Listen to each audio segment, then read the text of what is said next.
কিরাম পর্দার বসে মাস্টার মুসলমান মা বোনেরা আসসালামু আলাইকুম ওয়া রাহমাতুল্লাহি ওয়া বারাকাতুহু। মহান আল্লাহ রাব্বুল আলামিনের দরবারে লাখ কোটি শুকরিয়া আদায় করছি যে মহান রব্বুল আলামিন আমাদেরকে মাহে রমজানকে সামনে নিয়ে মাহে শাবানের আখেরি জুমা আদায় করার জন্য মসজিদে আশরার বসার তৌফিক দান করেছেন। সেই মহান পরিবার দরবারে শুকরিয়া আদায় করতে উচ্চ আওয়াজে বলি আলহামদুলিল্লাহ আলহামদুলিল্লাহ। অসংখ্য গণিত লক্ষ কোটি দরুদ সালাম হুজুরে কায়নাত সরওয়ার আলম মুহাম্মদ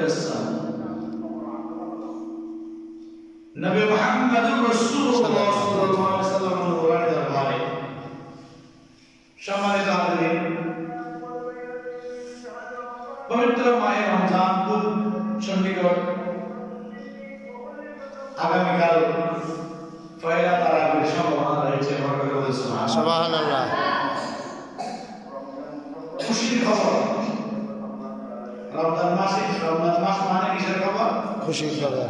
ঈদের খুশি না, ইবাদত বন্দেগীতে খুশি। বড় করে বলুন সুবহানাল্লাহ। সুবহানাল্লাহ। রমজান মাস এটা এমন একটা মাস যে মাসে সারা বছর যে নামাজ পড়ে না সেইও দুই ওয়াক্ত নামাজ আদায় করার জন্য মসজিদের মধ্যে আসে। সুবহানাল্লাহ সুবহানাল্লাহ। আসলে আল্লাহর ভয় ভীতিতে এমন একটা জিনিস, আল্লাহ আমাদেরকে যে সৃষ্টি করেছেন, বানিয়েছেন, যত নিয়ামত দিয়েছেন এরপরে কিয়ামত রেখেছেন, ঠিক না? ঠিক। নিয়ামত দিয়েছেন কিনা? দিয়েছেন।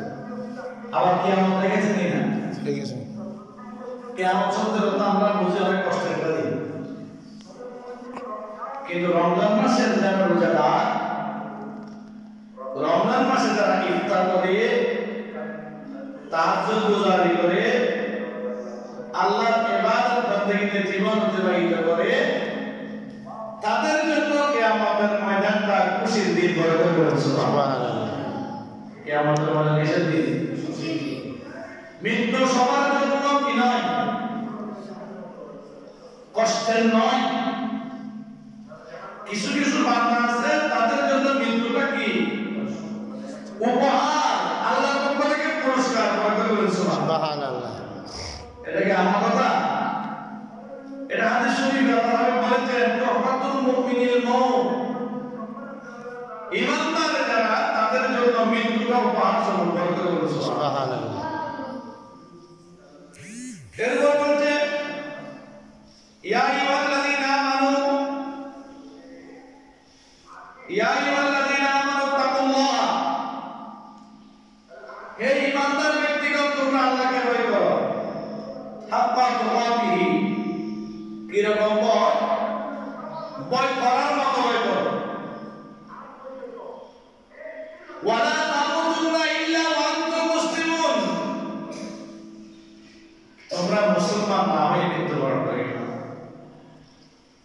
দেখেন, ঈমানদারকে বলতেছেন আল্লাহকে ভয় করার মতো ভয় করো, মুসলমান না হয়ে মৃত্যুবরণ করিও না।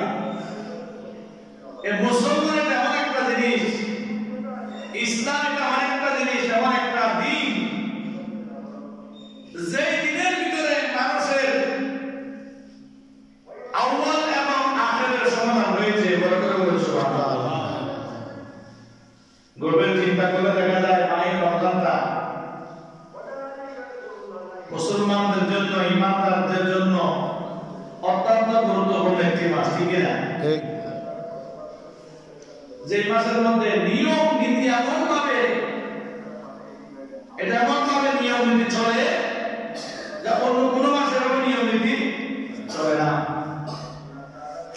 এই জন্য এই রমজান মাসকে অত্যন্ত গুরুত্ব সহকারে মুসলমানদেরকে আদায় করার জন্য বলা হয়েছে যে তোমরা রমজান পেয়েছ, রমজানকে তোমরা যথাযথ সম্মান প্রদর্শন করো। সালাতু ইয়া রাসূলুল্লাহ, সালামুন ইয়া হাবিবাল্লাহ,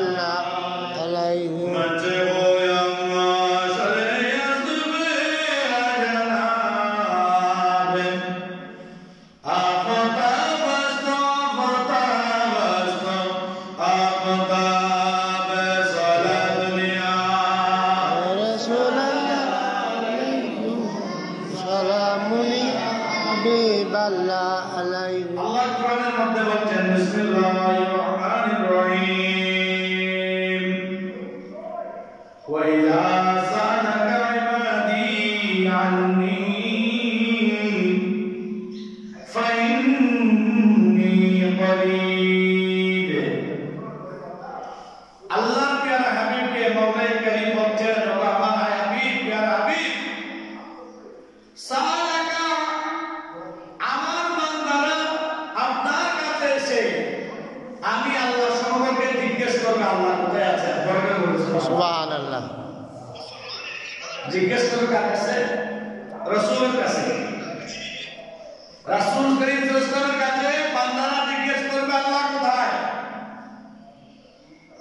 আল্লাহ বলছেন আমার নবী আপনি আমার বান্দাদেরকে জবাব দেন ফাইন্নী করিব বান্দা যখন জিজ্ঞেস করবে আল্লাহ কোথায় রাসূল আপনি দেরি করা করে সাথে সাথে জবাব দিয়ে দিবেন নিশ্চয় মহান রব্বুল আলামিন তোমাদের নিকটেই রয়েছেন সুবহানাল্লাহ তোমাদের কাছে আছে আল্লাহ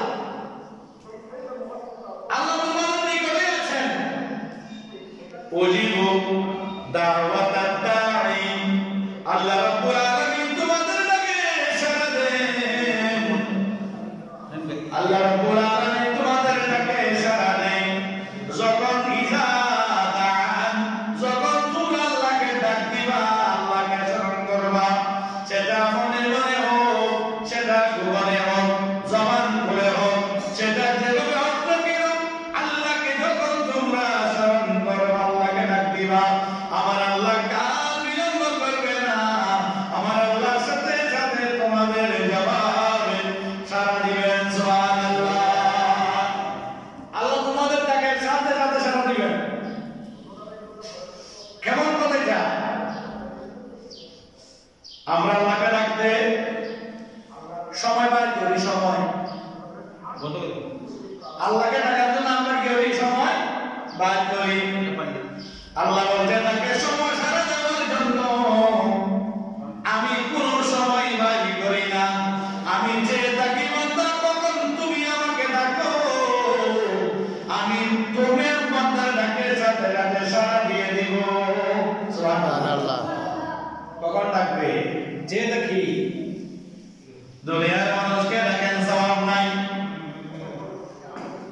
সবদার মাতব্বরকে ডাকেন সওয়াব নাই এমপি রাজা মিনিস্টারকে ডাকেন সওয়াব নাই আমার আল্লাহ বলে বান্দা তুমি আমাকে যখন একবার যখন ডাক দিবা মন থেকে একবার যখন হৃদয় থেকে হৃদয়টা খুলে আমি আল্লাহকে যখন তুমি স্মরণ করবা ডাক দিবা আমি আল্লাহ তুমি বান্দার ডাকে 70 বার পর্যন্ত জবাব দিব সুবহানাল্লাহ কয়বার 70 বার। রমজান মাসে একটা ভালো কাজ করলে 70টা ভালো কাজের জন্য শুধু সেখানে শেষ নয় এই 70টা ভালো কাজের সওয়াবকে আর 70,000 আল্লাহ সওয়াব বৃদ্ধি করে দিবে সুবহানাল্লাহ আল্লাহর কাছে আছে আল্লাহর কাছে কোনো এজন্য কবি বলছেন শায়ের বলছেন আল্লাহকে ডাক দিচ্ছেন আল্লাহ তোমার কাছে কিছু অভাব নাই তুমি যখন বললে মায়া কর আল্লাহর কাছে নিজেকে সমর্পণ করেন আল্লাহর কাছে আত্মসমর্পণ করেন আল্লাহকে ডাক দেন আল্লাহর কাজের মধ্যে আপনি আল্লাহর কাজের মধ্যে লিপ্ত হয়ে যান আপনি আমি আল্লাহর কাজের মধ্যে লিপ্ত হয়ে যাব আমার আল্লাহ বলেন তোমার কাজটা তুমি করতে থাকবা তখন যে তোমার কাজটা আমার কাছে তোমার রয়েছে সেটা তুমি জানতেও পারবা না সুবহানাল্লাহ সেটা তুমি জানতেও পারবা না ইমানদার মুসলমানরা মাহে রমজান যখন আমাদের কাছে আসে মাহে রমজানের যেই রাত প্রথম রজনীতে যখন আল্লাহ রাব্বুল আলামিন